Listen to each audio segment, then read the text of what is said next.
జయ గురుదేవ, జయ భగవాన్ వెంకయ్య స్వామి. ఈరోజు సత్సంగం లోపల భగవాన్ వెంకయ్య స్వామి యొక్క అగ్నిగుండాలు, నీటిపైన అగ్నిగుండాల గురించి విషయాన్ని మనం చర్చించుకుందాం.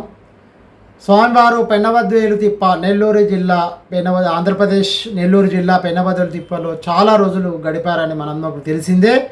స్వామివారు ఆ పెన్నబద్వేలు తిప్పలో పెన్నా నది పైన ఒక దాదాపు కొన్ని సంవత్సరాల పాటు అగ్నిగుండాలేమో. నీటిపైన అగ్నిగుండం ఏంది? అది ఎవరికి సాధ్యమవుతుంది? సైంటిస్టులకు కూడా సాధ్యం కాదు. నీటిపైన అగ్ని ఉంటుందండి, నీటిపైన అగ్ని ఉండదు. మరి ఈయన ఎట్లేసిండు?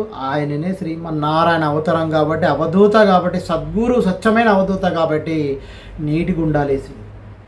కొందరు ఈయన పిచ్చోడేంది కానీ నీటి మీద మంట చేస్తున్నాడు అని అంటారు. కొందరు ఆశ్చర్యపోయినారే, నీటి మీద పైన తేలియాడే నీటిపైన వాళ్ళు మంట ఎలా వేస్తారు, ఫైర్ ఎట్లా ఉంటుందని అందరూ ఆశ్చర్యపోయినారు. కొందరు అడగా, స్వామివారు మీరు ఏం చేస్తున్నారు, ఇలా చేస్తున్నారంటే, అయ్యా ఇక్కడ మట్టి కట్ట వస్తుంది, దీనివల్ల అనేక మంది లాభం పొందుతారయ్యా, భూములు పండుతాయి, సస్యశ్యామలం అవుతాయ్యా, వరి బియ్యం ఎత్తయ్యా, అది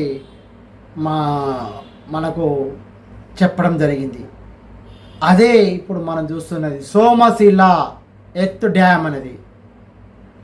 స్వామివారి యొక్క నీటిపైన వేసిన అగ్నిగుండాల ఫలితంగానే ఏర్పడింది ఆ డ్యామ్. ఎర్త్ డ్యామ్ అంటారు, మట్టితోనే ఏర్పడిన డ్యామ్ అది సోమశిల. దానివల్ల దానికి ఎన్నో వేల ఎకరాలకు మనకు సాగునీటి వచ్చి అక్కడ వరణ్యం లేని చోట్ల వరణ్యం కూడా వస్తుంది. స్వామివారు చెప్పినట్టు ఎందరో ప్రజలకు దాహాన్ని తీరుస్తూ సోమశిల ప్రాజెక్ట్ అనేది మనకు నెల్లూరు లోపల ప్రఖ్యాతిగాంచింది. అది స్వామివారి కృప వల్లనే. అతను నిరంతరం పెన్నవద్వేలు తిప్పలో పెన్నా నది పైన, పెన్నమౌడి పైన అగ్నిగుండాలు వేసి, నీటిపైన అగ్నిగుండాలు వేసిన అవధూత ఇంతవరకు చరిత్రలో కనబడరు నాకు తెలిసిన వరకు.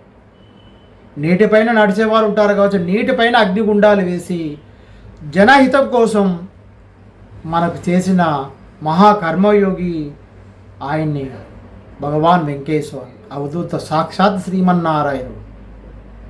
కాబట్టి చూడండి, నెల్లూరు పోయినప్పుడు సోమశిల ప్రాజెక్ట్ చూస్తే మనకు తెలుస్తుంది. మేము పోయాను, చూశాను, ఎంత అద్భుతంగా ఉంది అంటే స్వామివారి కృపాకరణ కటాక్షం.